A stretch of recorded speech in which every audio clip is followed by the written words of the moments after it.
नमस्कार, मैं हूं सौम्या और आप देख रहे हैं टॉप न्यूज छत्तीसगढ़। चलते हैं खबरों की ओर। कांकेर जिले में सेवा दे रहे बीएड प्रशिक्षित सहायक शिक्षक ने आज कलेक्टर से मुलाकात कर ज्ञापन सौंपा।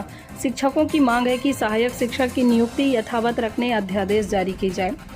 शिक्षकों का कहना है कि राज्य में पिछले वर्ष बस्तर एवं सरगुजा संभाग के सुदूर क्षेत्रों में 3000 बीएड प्रशिक्षित सहायक शिक्षक की नियुक्ति की गई है, जिसमें लगभग 71% अनुसूचित जनजाति एवं अनुसूचित जाति संवर्ग से अपनी सेवाएं दे रहे हैं।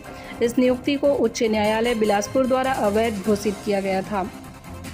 इस निर्णय को लेकर छत्तीसगढ़ शासन सर्वोच्च न्यायालय में चुनौती दी थी। सहायक शिक्षकों द्वारा एसएलपी भी लगाई गई थी, लेकिन 28 अगस्त 2024 को मामले की सुनवाई के बाद सर्वोच्च न्यायालय ने इसे खारिज कर दिया है। इस नौकरी से पूरे परिवार जीवन यापन चल रहा है। नौकरी छूटने से आजीविका संकट के साथ साथ मानसिक, आर्थिक और सामाजिक प्रताड़ना की भयावह स्थिति उत्पन्न हो जाएगी। उनकी सरकार से मांग है कि 3000 प्रभावित सहायक अध्यापकों की नियुक्ति को यथावत रखने हेतु अध्यादेश जारी किया जाए। और हम लोगों की समस्या ये है कि एक जो रिजल्ट आया है 28 अगस्त का है सुप्रीम कोर्ट का, उसके अकॉर्डिंग हमारी जो नौकरी है वो खतरे में। अभी हम लोगों को क्लियरली तो नहीं पता है कि उसका क्या होगा, लेकिन उसके कारण हम बहुत ज़्यादा भय में हैं अभी सबको ही अपनी नौकरी जाने के डर से, क्योंकि बहुत से लोगों के जीवन यापन का सहारा हो चुकी थी ये 11 महीने की जो हम जॉब कर चुके, 11-12 महीने से। वो हम में से बहुत सारे टीचर्स ऐसे हैं, मेल और फीमेल दोनों, जिनकी एज लिमिट हो गई है, यानी आगे के लिए वो किसी भी गवर्नमेंट एग्जाम के लिए क्वालिफाई नहीं कर सकते हैं। बहुत से टीचर ऐसे हैं जो सिंगल पेरेंट है, उनको अपने बच्चों को भी देखना है, उनका फ्यूचर भी दाव पे लग चुका है इन सब मैटर के कारण। इसके अलावा बहुत से टीचर ऐसे हैं जिन्होंने बहुत सारी अलग अलग तरह की जॉब में आने के बाद लोन ली हुई है। तो सबके सामने बहुत बड़ी समस्या खड़ी हो गई है कि हमारा क्या होगा। कितने लोग हैं, कितनी संख्या? बीएड प्रशिक्षित जो शिक्षक हैं हम वो 3000 हैं सर। क्या मांग रखते हैं आगे, फिर क्या होगा? बस कलेक्टर जी के माध्यम से सीएम को हम अपनी रिक्वेस्ट पहुंचाना चाहते हैं कि अगर कुछ हमारे अगेंस्ट आता है फैसला तो वो हमें किसी भी तरह बचाए, अध्यादेश लाकर वो हमें बचा सकते हैं। तो बस उनसे यही रिक्वेस्ट है कि वो हमें बचा लें। हम सहायक शिक्षक हैं, विगत 11 महीने से कांकेर जिले में कार्यरत हैं और हमारे साथ साथ बस्तर संभाग और सरगुजा संभाग में हम 2023 से यहाँ कार्यरत रह रहे हैं। हम एक बीएड धारी शिक्षक हैं जो सहायक शिक्षक के पद पर पदस्थ हुए हैं। व्यापम के द्वारा रेगुलर भर्ती के द्वारा यहाँ हमने ज्वाइन किया है।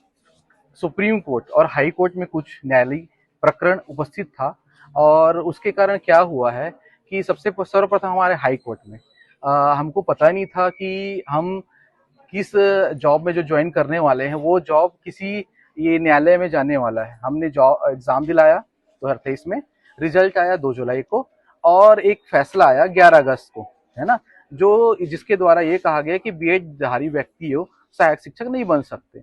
जबकि उस समय तक हमने एग्जाम दिला दिया, रिजल्ट आ गया और हम ज्वाइन करने के लिए एकदम से रेडी थे, है ना।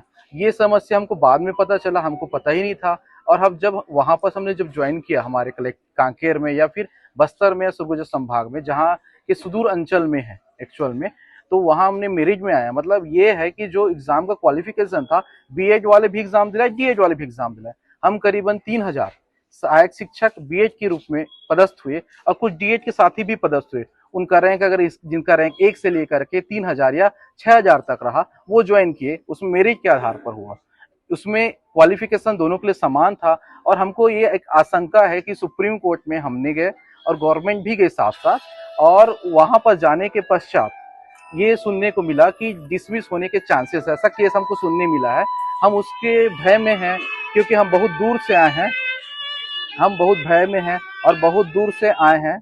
और ये है कि हम बहुत अंदर सुदूर अंचल में रह रहे हैं, कोई सुकमा में है, कोई बलरामपुर में, हमारे छोटे छोटे बच्चे हैं, है ना, उनका भी देखभाल करना। हम बहुत सारे गवर्नमेंट जॉब छोड़ के आए, इतने सारे लोग जो भी कहीं न कहीं किसी प्राइवेट में थे, कोई आत्मानंद स्कूल में थे, कोई वेल सेटल गवर्नमेंट एग्जाम जो जॉब में थे वो छोड़ के आए हैं कि इस भरोसे में कि गवर्नमेंट जॉब जो होता है वो रेगुलर होता है, आपको पेंशन मिलता है और आपका जीवन एक अच्छी फैसिलिटी के साथ उपलब्ध कराया जाता है। तो हम यही चाहते हैं। हमने कलेक्टर महोदय से आज समय मांगा, उन्होंने समय दिया, हमारे कुछ प्रतिनिधि अंदर गए और उनसे बात रखी कि सीएम सर जो कि हमारे मुखिया हैं, है ना, हमेशा की तरह वो हमारा साथ दिए हैं। हम उनसे मांग किए हैं कि हमको हमारे लिए अध्यादेश ला करके हमारी नौकरी बचाया जाए, क्योंकि हम नियम के तहत ही ज्वाइन किए हैं और नियम के तहत ही यहाँ कार्य कर रहे हैं। क्योंकि ये हमारा मांग रहा है सर के पास और हमने सर के माध्यम कलेक्टर महोदय के द्वारा हम अपनी बातों को सीएम सर तक पहुंचाए हैं। मेरा नाम सुभाषिनी राजपूत है और नौकरी खतरे में है। इससे तो बहुत ज़्यादा दिक्कत बढ़ रही है क्योंकि पूरा परिवार हम लोग को एक ही टीका है और छोटा बच्चा लेके ही हम लोग इतना स्ट्रगल के साथ तैयारी किए हैं, यहाँ तक आए हैं। नोटिफिकेशन में भी ऐसा कोई डिफाइन नहीं था कि हम लोगों को बीच में निकाल दिया जाएगा और ये जो हो रहा है गलत है। अगर निर्णय हम लोगों के अगेंस्ट आया तो क्या मांग करते हैं?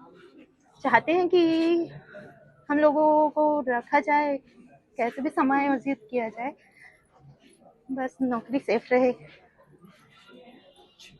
तो ये था अब तक का खबरों का सिलसिला। आप बने रहिए हमारे साथ टॉप न्यूज़ छत्तीसगढ़ पर।